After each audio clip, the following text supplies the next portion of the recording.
So, welcome back to Redwood level crossing, just a few weeks later, and I was right, the crossing equipment has been replaced.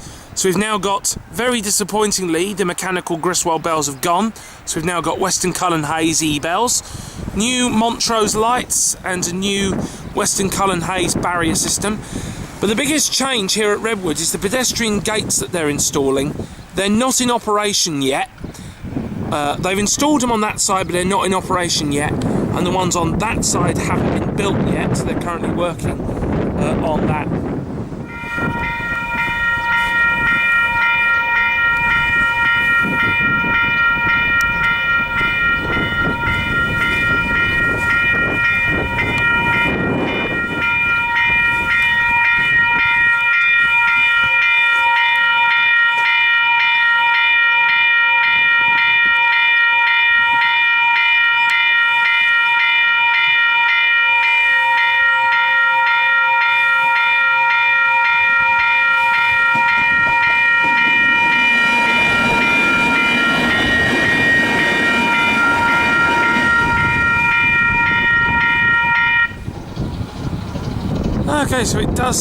Okay, so it has the new logic pattern where the bells stop before the barriers go up, which interestingly McClellan Street crossing doesn't have.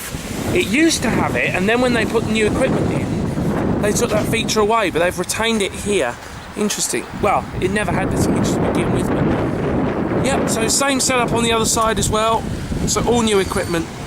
Disappointing to lose another set of mechanical bells, but still, at least they are upgrading and maintaining their crossings, which is an important part of railway safety. Oh yes, and of course it's been Rail Safety Week this week, so kind of an appropriate time to be talking about level crossing upgrades on Rail Safety Week.